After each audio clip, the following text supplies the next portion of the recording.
Hello everyone, welcome back to my channel. আজকে চলে এসেছি একটা নতুন ভিডিওতে।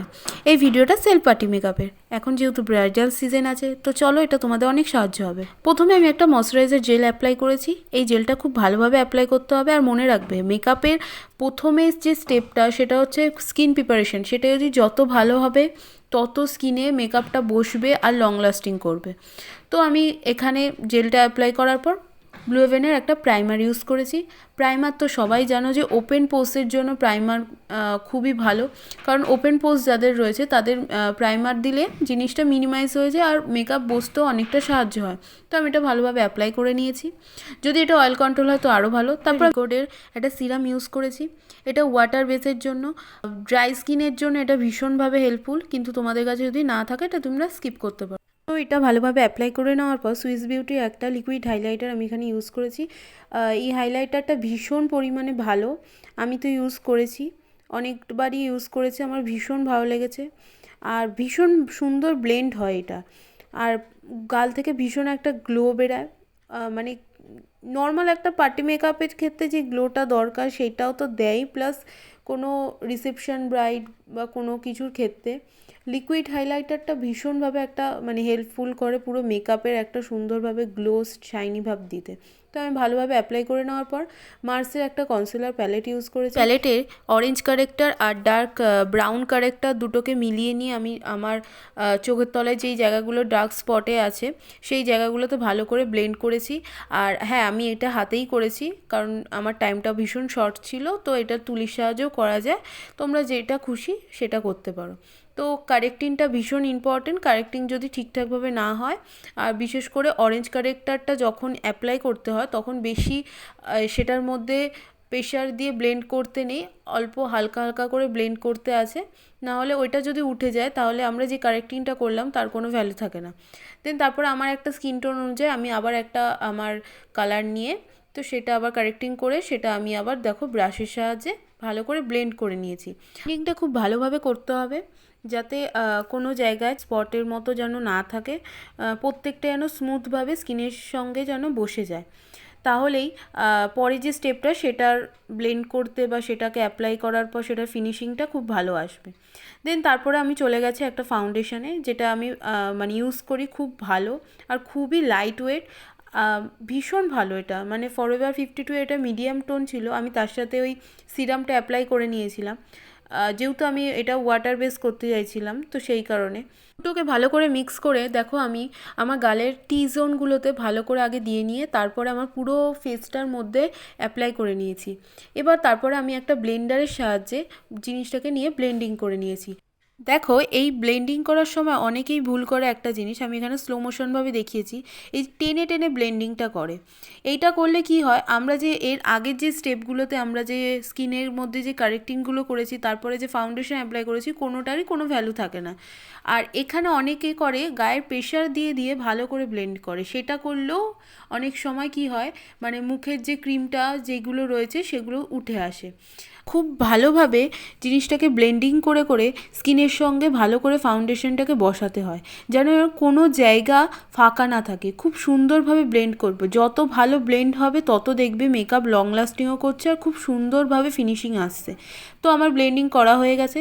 তারপর আমি আমার স্কিন থেকে লাইট টোনের একটা কনসিলার প্যালেট থেকে একটা শেড নিয়ে আমি টি জোনটাকে হাইলাইট করে নিচ্ছি, আর সাথে চোখের ওপরগুলোও আমি সেখানে অ্যাপ্লাই করে নিচ্ছি, যাতে ওই টি জোনটা ভীষণভাবে হাইলাইট করে, সেই কারণে। তারপরে আমি এইটাকে ভালোভাবে ব্লেন্ড করে নিয়েছি, ব্লেন্ডার দিয়ে ভালো করে ব্লেন্ড করে নেওয়ার পর, আর এই ব্লেন্ডিংটাও খুব একই প্রসেসে খুব ভালোভাবে ব্লেন্ড করতে হবে, যেন এটা আফটার বিফোর যেন না বোঝা যায় যে ওপরে টি জোনটাকে হাইলাইট আর নিচে নিজস্ব স্কিন টোন যেটা সেটা একটা তো থাকেই সেই জিনিসটা, কিন্তু তাও ভালোভাবে একটা অ্যাপ্লাই করতে হবে আর ভালোভাবে ব্লেন্ডও করতে হবে।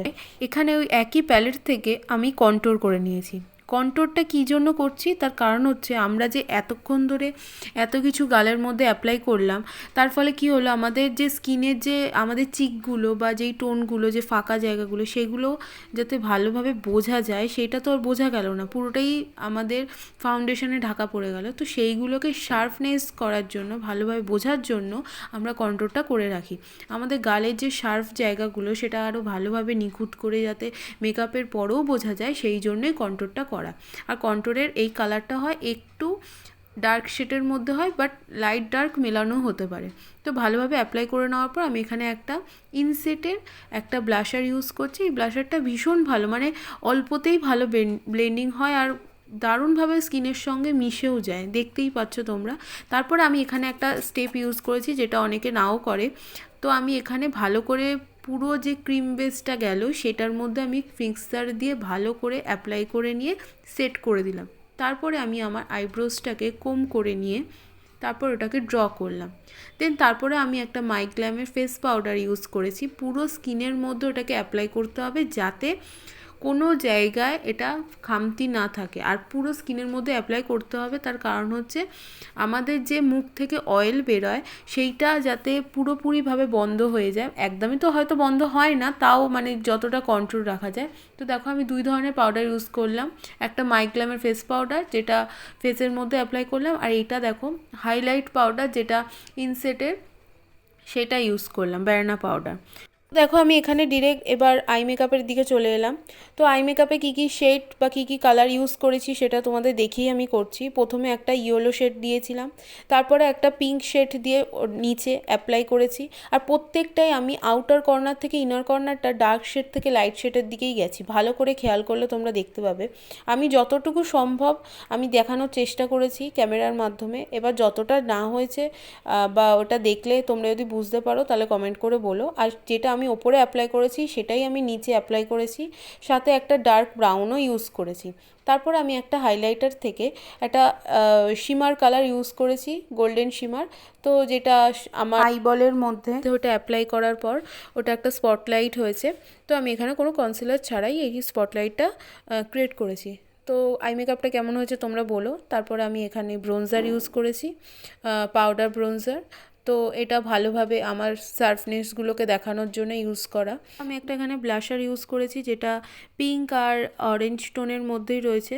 তারপরে আমার যে এক্সট্রা পাউডারগুলো দেখতে পাচ্ছ সেটা আমি তারপরে ভালো করে ঝেড়ে দিয়েছি এবং ওটা সার্ভ করে দেওয়ার পর টি জোনটাকে ভালোভাবে দেখো মেকআপটা বসে গেছে। আর আমি ক্যামেরা অফ করেই আই মেকআপটা করে নিয়েছিলাম যতটুকু যা বাকি ছিল। তারপরে আমি পুরোটাকে সেটিং স্প্রে দিয়ে সেট করে তারপরে হাইলাইট দিয়ে ভালো করে হাইলাইট জোনগুলোকে হাইলাইট করেছি। মেকআপের এতগুলো পার্টের মধ্যে আমার এই পার্টটা সবথেকে ভীষণ ভালো লাগে হাইলাইট করতে। তো আমি আমার টি জোনগুলোকে ভালোভাবে হাইলাইট করে নিয়েছি। দেন তারপরে আমি ভালো করে হাইলাইট করে নেওয়ার পর দেন তোমরা বুঝতেই পারছো আমি কীভাবে করলাম, সেভাবে তোমরাও করতে পারবে। খুব একটা কঠিন নয়, তোমরাও পারবে। তো দেখে নাও আমার ফাইনাল রেজাল্টটা ভালো লাগছে কি না।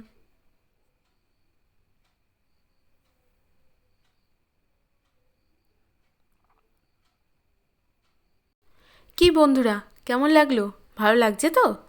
তো এইভাবে তোমরাও করতে পারবে, নিজেরা নিজেদেরকে আরও ভালোভাবে সুন্দর করতে পারবে। আমার ভিডিওটা থেকে যদি তোমাদের কিছু শিখে থাকো বা কিছু জেনে থাকো আমাকে একটা কমেন্ট করে জানিও। আর প্লিজ ভালো লাগলে like comment share and subscribe my channel. চলো আজকের মতো টাটা।